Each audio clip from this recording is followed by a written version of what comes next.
kan himatamu qabu KFO'dha jechaadha. KFO'n maddi wal dhibdee biyya kana keessa jiru akka furamu hin barbaadu.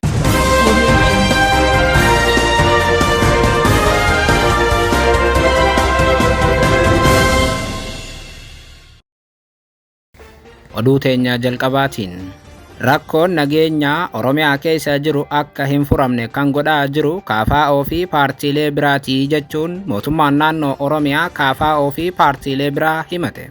Mootummaan naannoo Oromiyaa ibsa tibba kana KFO'n baase ilaalchisuun deebisaa laateera.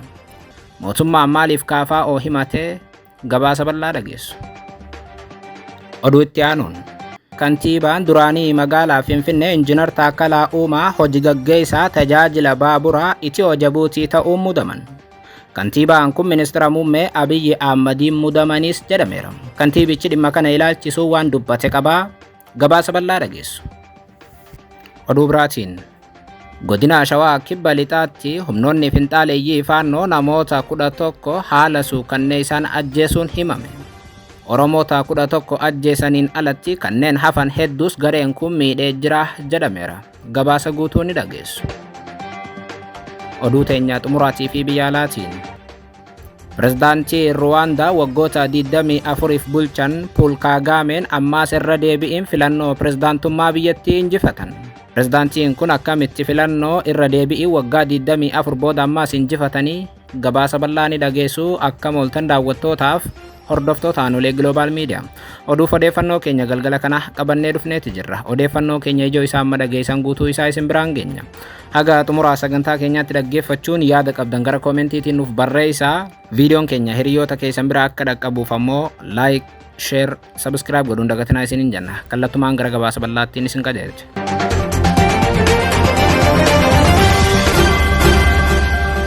Oduu teenya jalqabaatiin rakkoon nageenyaa Oromiyaa keessa jiru akka hin furamne kan godhaa jiru KFO fi paartiilee biraatii jechuun mootummaan naannoo Oromiyaa KFO fi paartiilee hafan himate. Mootummaan naannoo Oromiyaa ibsa tibba kana KFO'n baase ilaalchisuun deebisaa laateeti jira. Koongirasiin Federaalawaa Oromoo tibbana ibsa baaseen mootummaan nageenya Oromiyaa buusuu caalaa hammeessuu irratti xiyyeeffateera jechuun himatee ture.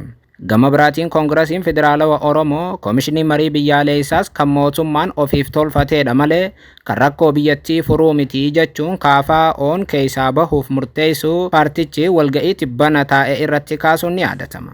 Ibsa Koongirasii Federaalawaa Oromoo kana ilaalchisuun dubbii himaa mootummaa naannoo Oromiyaa obbo Haayiluu Addunyaa deebisaa kennaniin mootummaan federaalaatis ta'e kan naannoo walitti bu'iinsa Oromiyaa keessa jiru karaa nagaatiin furuudhaaf tattaaffii godhaa ture jedhan. Walitti bu'iinsi kun akka dhaabbatuuf qaamoleen arra nu himatan kun nu gargaaruu qabu ture jedhan. Qondaalli mootummaa naannoo Oromiyaa kun mootummaan isaanii qawwee caalaa yaadaan qabsaa'uuf tattaaffii taasisaa akka jiru dubbatanii walitti bu'iinsa karaa nagaatiin hiikuuf wanti nuti hin goone hin jiru jechuun dubbatan.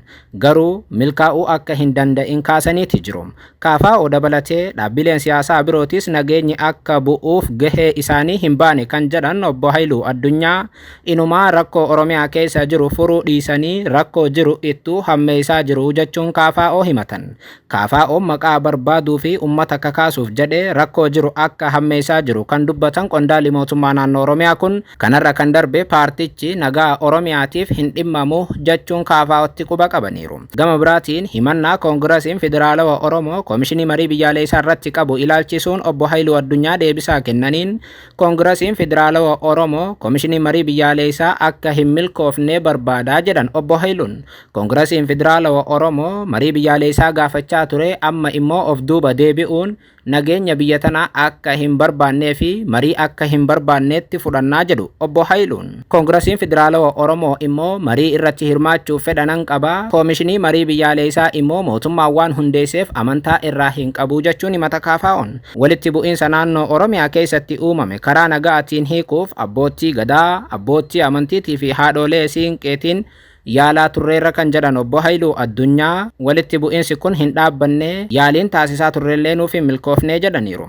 Lammaffaa irratti ammoo qaama sadaffaa hirmaachisuun rakkoo Oromiyaa kana furuudhaaf waraana bilisummaa Oromoo waliin marii marsaa lama gooneerra kan jedhan qondaalli mootummaa naannoo Oromiyaa kunillee nuuf hin milkoofne jedhaniiru. Garuu jedhan qondaalli mootummaa naannoo Oromiyaa kun mootummaan keenya ammaas abdii hin kutatu marii naga'aatiif qophiidha jedhaniiru. Himannaawwan koongiresiin federaalawaa Oromoo mootummaa irratti dhiyeesse ammoo mootummaan isaanii akka hin fudhanne dubbi himaa mootummaa naannoo Oromiyaa cimsanii dubbatan. Oduu biraatiin godina Shawaa Kibba Lixaatti humnoonni finxaaleeyyii faannoo namoota 11 ajjeesuun himame. Guyyaa kaleessaa godina Shawaa Kibba Lixaa aanaa ammayyaa ganda Abbiyyee Jabbilaal Gooxii Gaallee bakka jedhamutti humnoonni finxaaleeyyii faannoo namoota 11 ajjeesuu jiraattota wabeeffachuun Oromiyaa Miidiyaa Niitoork gabaaseera. Humnoonni finxaaleeyyii faannoo kun kaleessa galgala naannawa sa'aatii 4tti gara manneen uummataatti deemuun haleellaa itti bananii mana isaanii keessatti namoota kanneen hunda fixuu jiraattonni Oromiyaa Miidiyaa Niitoork dubbise himaniiru. Jiraataan taateen kun ollaa isaatti mudachuu himan tokko ganama arraa birmannee deemuun reeffa namoota 11 lakkoofnee kaafneerraa jedhan. Naannoo kanatti walitti bu'iinsi uummataa fi humnoota kana gidduu akka hin jirre kan himan jiraataan kun humnoonni finxaaleeyyii faannoo kun akkuma yeroo kaanii dagachiisanii uummatatti seenuun uummata nagaa mana isaanii keessatti fixanii deemanii jedhan. Maatii bulchaa gandichaa kan ta'an obbo Darribuu Bareechaa abbaa isaa, haadha isaatii fi obboloota isaa nama 6 ta'an dabalatee namoonni reeffi isaanii kaafame 11 ga'eeraa jedhan jiraataa miidiyaa kanatti dubbatan. Raayyaan ittisa biyyaa naannicha ture yeroo humnoonni kun haleellaa raawwatan callisanii ilaalaa turan jechuun raayyaa ittisa biyyaa simateera. Inumaa ganama kana birmannee reeffa kaasuuf yoo deemnu raayyaan ittisa biyyaa dhufee namoota reeffa kaasan reebaa fi ari'ee qabee hidhaa ture jedhan. Milishoota dhalootaan Oromoo ta'an irraa illee meeshaa isaan qaban irraa hiikaa turan kan jedhe jiraataan kun raayyaan ittisa biyyaa uummanni akka of hin ittisne taasisaa jira jechuun qaama nageenya olaanaa kana himateera. Humnoonni finxaaleeyyii faannoo kun naannichuma magaalaa Lallistuu jedhamu irraa xiqqoo fagaatee kan argamu iddoowwan Bororii fi Naachaa Qumbit jedhamanitti wal ijaaruun leenjii waliif kennaa jiru jechuun dubbatan. Bakka kana irraa ka'uun haleellaa uummata irratti raawwatanii deebi'uu jechuun namni kun Oromiyaa Miidiyaa Niitoorkitti himeera.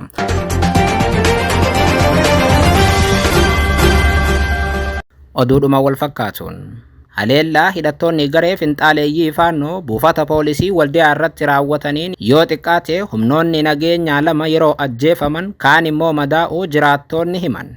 Dabalataan miseensonni poolisii hedduunis hidhattoota garee faannootiin butamuu jiraattota wabeeffachuun BBC'n gabaaseera. Akka jiraattonni achi jiran himanitti haleellaan kun akka lakkoofsa Itiyoophiyaa dilbata adoolessa 9 2016 bakkee magaalattii Gondar Baar jedhamutti buufata poolisii Hulattanyaa jedhamu irratti akka raawwatame himan. Magaalaa teessuma bulchiinsa godina Walloo kaabaa kan taate Waldiyaatti dhukaasni barii sa'aatii 7 irraa eegalee sa'aatii 1 akka ture jiraattonni itti dhiheenyaan buufata poolisii kana jiraatan himaniiru.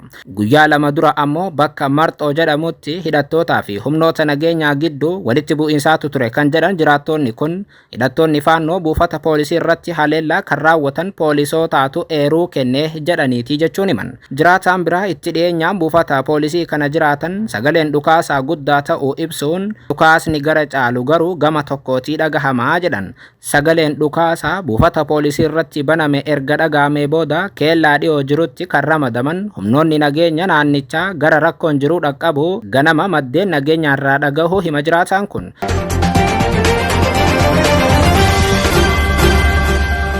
Oduu biraatiin kantiibaan duraanii magaalaa Finfinnee Injiinar Taakkalaa Uumaa hojii gaggeessaa tajaajila baaburaa Itiyoo Jibuutii ta'uun muudaman. Injiinar Taakkalaa Uumaan hojii gaggeessaa olaanaa tajaajila baaburaa Itiyoo Jibuutii ta'uun muudamuu isaanii dhaabbatichi har'a beeksiseera.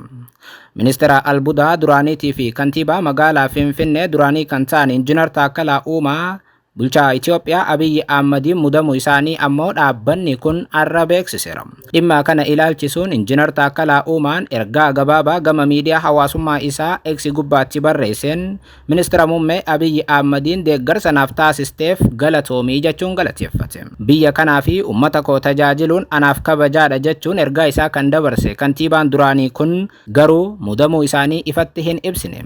Kantiibaan kun ofiif muudamuu isaanii ifatti ibsuu baatanis dhaabbanni isaan itti mudaman garuu ibseeti jira. Kantiibaa magaalaa Finfinnee Injiinar Taakkalaa Uumaa turtii waggaa lamatti dhiyaatuuf tibbana gara biyyaatti deebi'uun Shimallis Abdiisaa waliin Oromiyaa keessa naanna'uu guyyoota lamaan darbee simbiraan ga'uun keenya ni yaadatama. Kantiibaa magaalaa Finfinnee duraanii kun erga pirezidaantii Shimallis waliin bal'inaan mul'achaa ture booda tarii pirezidaantii Oromiyaa ta'uu filaata kan jedhu shakkii namoota hedduu ture. Garii namoota ammoo kantiibaa magaalaa Shaggar ta'uu filaata kan jedhu bal'inaan ibsaa turan. Haa ta'u malee kantiibichi bakka itti eegame osoo hin taane bakka biraatti muudameeti jira. Waggaa tokkoo fi ji'a torba dura BBC Afaan Oromoo waliin turtii taasiseen kantiibaa magaalaa Finfinnee duraanii kun ani amma Ameerikaa deemu siyaasa Oromoo keessaa hin bahu jechuun ibsee ture. Barnootaafiin as jira malee siyaasa Itoophiyaa isa dur caalaa bilchaadheen irratti hirmaadha jechuun kaasee ture. Kantiibichi ammas biyyatti deebi'ee muudameera.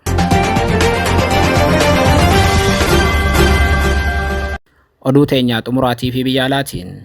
Pirezidaantiin Ruwaandaa Pool Kaagameen ammas waggaa 24 erga biyyattii bulchanii booda irra deebi'iin filannoo biyyattii mo'atan.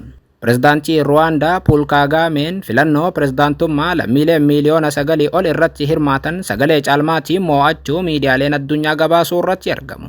Duguggaa sanyii bara 1994 gosa warra Tutsi irratti raawwatameen maqaa hamaan addunyaa irratti kan beekamtu Ruwaandaan tibbana filannoo gaggeessaa turteeti jirti. Duguggaa sanyii sana booda Ruwaandaan biyyi ilmaan namaa keessatti wal salphisan kun nama sanyii Tutsi Pool Kaagameedhaan hoogganamuuf carraa argatte. Barri bulchiinsa ilma warra Tutsi Ruwaandaadhaaf bara nagaa, araaraa, tokkummaa, dhiifamaa fi jaalalaa ta'uun Kigaaliin giddugala qorannootii fi misoomaa taatee akka argamte seenaan ragaa ba'ama. Waggoottan 24fis gurbaa warra Tutsi kun biyyattii hoogganaa jira. Pool Kaagameen hoogganaa olaanaa hokkara qabbaneessuu danda'uu fi nageenya buusuu danda'u jedhamees addunyaa irratti hedduu raajamama. Waggoottan 24f Ruwaandaa kan qajeelchan Pool Kaagameen waljibbiinsaa fi waldiddaa gosoota Huutuu, Tutsi fi Tawaa jidduu jiru araarsuun biyyattii nagaaf tasgabbiin gaggeesseera. Biyyi Pool Kaagameen waggoota 13 itti dhiyaataniif hooggane tun kaleessa filannoo pirezidaantummaa gaggeessaa oolte xumuruun ishee himameera. Koomishiniin filannoo biyyaalessa Ruwaandaa bu'aa filannoo haga ammaa kenname irraa Pool Kaagameen sagalee caalmaan injifatee jira jedhe. Koomishiniin filannoo biyyaalessa Ruwaandaa akka jedhetti sagalee hanga ammaatti lakkaa'ame keessaa 99.15 Kaagameen injifachuu isaa beeksise. Pool Kaagameen bara 2000 irraa eegalee pirezidaantii biyya baha Afrikaa Ruwaandaa ta'uun tajaajileera.